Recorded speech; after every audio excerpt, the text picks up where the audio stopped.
Welcome back to LearnPianoLive.com. My name is Jamin, and as you can tell from the countdown clock, the lesson is about to get started. In case you're new with us, there's a few things I'd like to show you to help you throughout the lesson. These lessons are always guided and shaped by your questions, and if you're live with us today, there's a couple different ways you can do that. One is in the public live chat, and the other is the Ask Jamin a Question button, where you can ask me a question privately, and I won't share your identity in case you're afraid that your question is stupid. But it's not. If you're in the archives, though, then just open up the survey. At the end of that, there's a place where you can ask your question. I will say I frequently get questions from students in the archives watching a lesson from 6 months ago, and I have no idea what they're talking about. So please try to be as specific as possible. If you're watching this at LearnPianoLive.com, there should be a PDF and an MP3 button right next to this video. The PDF will often have additional video links inside so you can get more in-depth instruction on each of the topics. And if you're the kind of person who likes to print out the PDF so you can make the same notes on your physical version as I'm making during the lesson, now would be the time to do that. The MP3 is just a play-along track so you can practice more after the lesson. In traditional lessons, a teacher is going to actually present some new concept for maybe 5 or 10 minutes every couple weeks. The rest of the time is going to be spent applying and refining those concepts. Well, here I'm spouting off hours of new information every week, so it's totally unreasonable to expect you to actually absorb all of that. Instead, the goal of these live lessons is for you to find some little nugget of something that makes sense, but is a bit of a challenge, and for you to go practice it, because practice is where all the improvement's going to happen. So don't feel bad if you have to leave the live lesson and you find that little thing that you're going to practice. And of course, if I'm going too fast, you can always rewind the live lessons or replay in the archives as much as you want. If these live lessons start feeling random or meandering, it's because they are, on purpose. So if you're the kind of person who wants classical training with a step-by-step method, then you're going to want to check out Kloppel Academy on the website. It's included in your live lesson subscription, so you can do both or either. And the upper levels are seriously hard work, but it's going to take you all the way from ground zero all the way up to being ready to enter any major music college as a piano major in classical or jazz. And finally, today we're talking about a skill that most people believe is magical, and it's just not. Improvisation. You can learn to just sit down and play a song without having something in mind ahead of time. It's not a magical skill any more than when my daughter asks me, "Daddy, tell me a story." Like, I don't have one in mind ahead of time. It's probably going to be a villain in there. There's probably going to be a hero in there. The hero's probably going to look and sound a lot like me, but I'm just making stuff up, and improvisation is just the musical equivalent of telling stories. In the end, you might find out that you're no Mark Twain, but you can have a lot of fun, and honestly, you can become super decent at it, even if you're not the best. The truth is, even Mark Twain wouldn't have known that he was going to become Mark Twain without a whole lot of practice. So don't be discouraged. You can do this. And you'll need to do this. Every musical scenario, from playing Happy Birthday for your nephew to performing Beethoven at Carnegie Hall, is going to be benefited by good improvisational skills. So, let's make up some stuff together.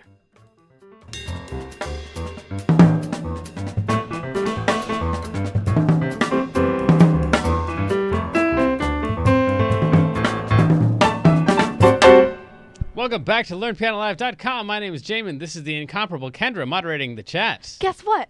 I got my KOA, which is Kingdom of Ash, book box. I think it was earlier this week, and my friend and I did an unboxing video together, and it's not edited yet, but once it is, then I can post it. This is really what exciting. We call burying the lead. What? Right? What? This is the first week you're back since the thing, right? Yes. Okay, so then Sarah J. Maas is a person who writes books that you write songs about. You get thousands of views on your videos. And this week... Wait, wait a minute. Yeah, I got the... Wasn't that this week? I thought it was 2 weeks Was it 2 weeks ago? I think I was here last week. It was forever ago for me. Okay, yeah, I was here last week because we did a jam session and everything. What did we do? Okay. Yeah. But I got a book box. But you were gone the week before? Fun. Yeah. Okay. Yeah, the week before that, I got to go see Sarah J. Maas. Why am I messing with you about your news? You know what your news is. I really don't sometimes. Okay. All right. So then, you got a book box from the person that you met or saw The author, yeah. I screwed that all up. How about we play some notes? Okay. Maybe I'll screw less I of could that go up. on about this for hours. So. You do in your songs. Uh-huh. All right, so we've been playing Somewhere Over the Rainbow, and reharming is what we did last week. I do remember last week. Now, we changed all the chords around and came up with a less impressive version than usual, but still hopefully pulled some nuggets out of that. We're going to go back to the regular old chords now, and if none of this is making sense within the first 5 minutes or so, you need to go back and check out some of the other lessons, because we have broken this down note by note in previous lessons. In fact, we've already done a lot of the prep work for soloing. We have listened to recordings. We have memorized and or played the songs and the words. And then approximating and paraphrasing the melody is probably the first thing that we want to do. So we're going to be in the key of A flat, as we've talked about before, which just means we're going to play all the B's and E's and A's and D's as flats. And then we're just going to kind of play the melody that we already had before, but now we're going to approximate it. We're going to try to mess it up on purpose just a little bit. It would sound something like this. Hopefully this step is a step that you can take on your own already, if you can play the melody.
That's what we would call approximating the melody. Now, I've actually played the entire melody all the way through and just added in some notes or changed up the rhythms and stuff. If already that feels like a difficult step to take, then we know what you need to work on, and that is just loosening up a little bit and trying to, on purpose, if you want to like make it into a formula, a mechanistic thing that you can follow, take a note in the song, like the second note, somewhere. And on where, you're going to play that one early on purpose, or you're going to play it late. Just don't play it at somewhere. You can go to it early. Somewhere over the rain. The majority of what I was doing was either playing it early or playing it late. Somewhere over the rain.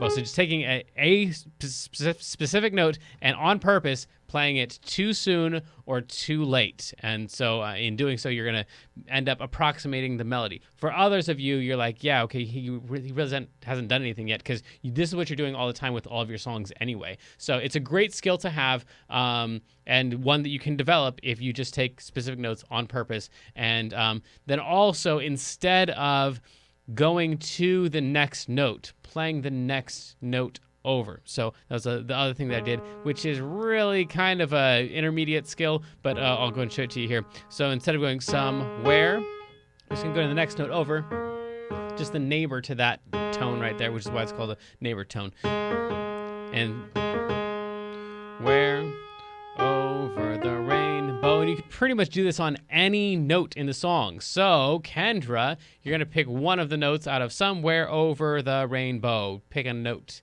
any of those, one through 7. Bow. Bow. Bow. Somewhere over the rainbow. So do you want to go up or down on bow? Down. Down. Okay, so we're No. taking a random note and going in a random direction. We're going to go down. Somewhere over the rainbow. So instead of just playing bow, I played bow, and then I went to the lower neighbor tone, down a little bit, and came back up. Bow. So just play the track for me again, and I'll see if that sounds decent. Ready? And somewhere over the rainbow, way up high. Yeah, that's totally legit. So just playing little neighbor tones, playing notes early and playing notes late. If you're one of the kind of person who needs like what do I do? What are the actual steps of approximating the melody? For the rest of you, you're just kind of feeling it out anyway because you have this stuff running through your head all the time. And then identifying and playing and arpeggiating the chords. Now, you've already done this. If you've made it through the rest of the lessons, you've already played an A flat and a C minor and a D flat. But now we're specifically trying to come up with cool sounding melodies. So we're going to be playing the notes of the chord one at a time because that sounds significantly different from that when we're playing a solo. So I'll go through and just try to arpeggiate the chords at first, and then I'll start making them sound a little bit more melodic by, again, varying the rhythms on these things and maybe playing some neighbor tones to the arpeggiated chords. Arpeggiate just means play one note at a time. So with the track, it's going to sound like this. This is an A flat, and then C minor, and then D flat, and then A flat, then D flat, A flat, F minor, B flat minor, E flat, A flat. Now with some rhythmic variation.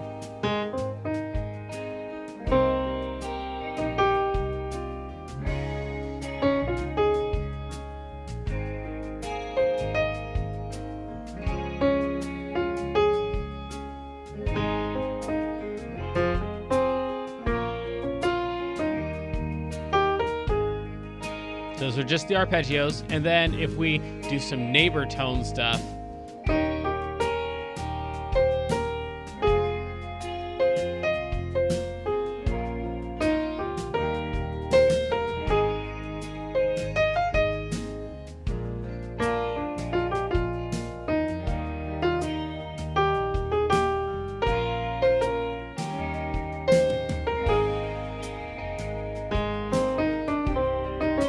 sorry.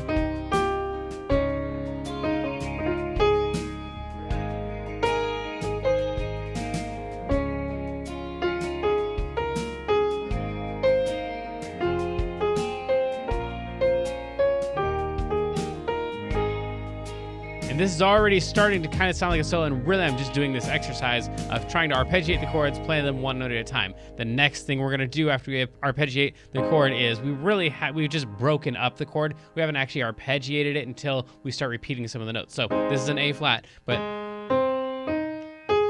I can also play the A flat notes up there as well as down here. So now I've got 6 options for notes. And Kendra, if you would be so kind as to zoom out, then we can see that I've actually got, there we go, A flat happening throughout the piano.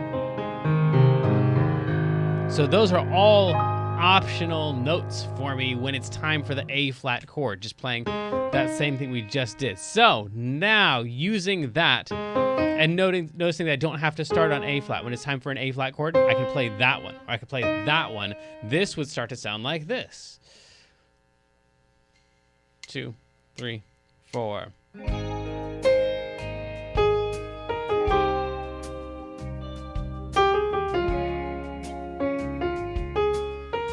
This is just neighbor tones and arpeggios.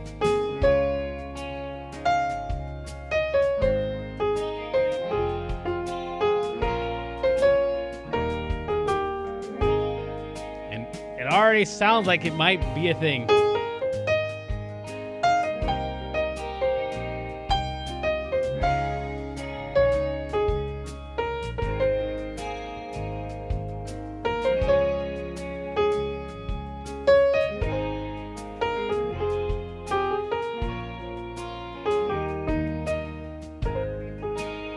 So this, just by playing the arpeggios of the chords, knowing what notes are available to you, Kenner, you want to kill the track? Thanks. Then just knowing what notes are available to you and being able to play the next note over is you're pretty much ready to play a solo, and might accidentally end up playing a solo just by doing those things. The scales we've already talked about, and since this pretty much stays in the key of A flat the whole time, we do have this one section right here on this B flat where you could play either the key of B flat or the key of E flat. I think I would prefer the key of E flat there.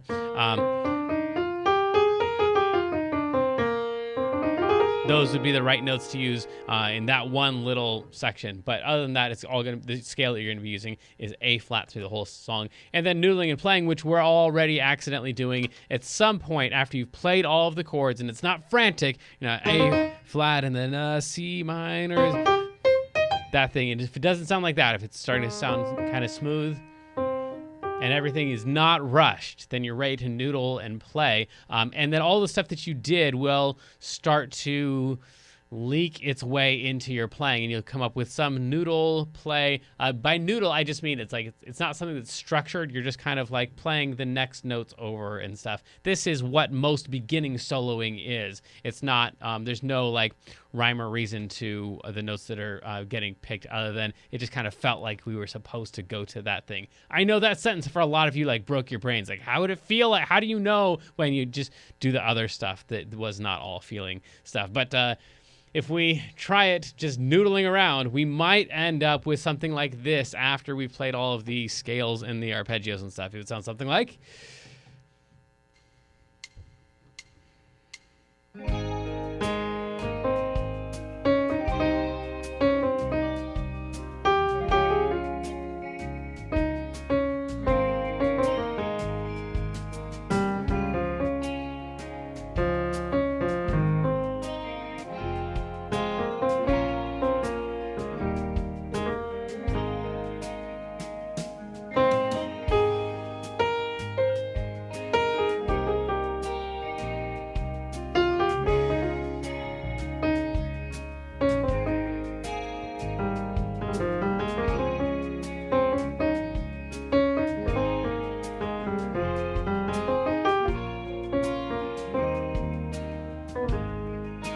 or something in that range. So that's just noodling. That's not thinking about really much else in the song. So that is all of the stuff that you would need to do to start coming up with a pretty great solo. A lot of it is, like, for me, playing the chords, arpeggiating the chords, playing the scales, all that stuff is like when your trainer tells you like you should warm up before you like do your serious exercise. Like, nobody actually does it. And yes, it would really actually help. There's a reason that it said, but no one really wants to. Everyone just wants to play the solo. Just let me noodle. I already know, yeah, this will sound great. I like that thing. Let me play it right now. If you slow down and play the arpeggios, you're going to end up with a lot better noodling. But I guess it's time for us to do our feature of the day, which today has to do not with soloing, but with picking up, learning melodies, first of all, if you're sight reading stuff, and also if you are doing fingering stuff. So I'll get a lot of questions about like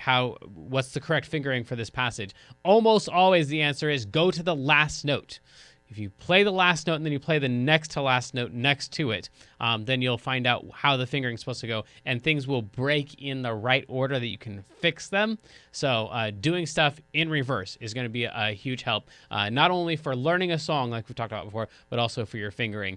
So that's the way I figure it out. When you send me a passage and you're like, hey, what fingering should I use? I go, well, where are we ending with this thing? And then I work my way backwards, and then you end up starting on the appropriate finger, because I don't know what note a passage is supposed to start on until I know what the other notes in the passage are. So start at the end, work your way forwards, and I guess we'll move on to the intermediate version of this lesson. So sadly, the lesson preview has come to an end, and it's time to say goodbye to everyone watching the free streams. Of course, paying subscribers at learnpianolive.com can continue watching this lesson and several hundred others like it in the archives. So come on over and check us out, and if you like what you saw, at least like and subscribe, and then tell your friends to head on over to learnpianolive.com to start enjoying this journey with us.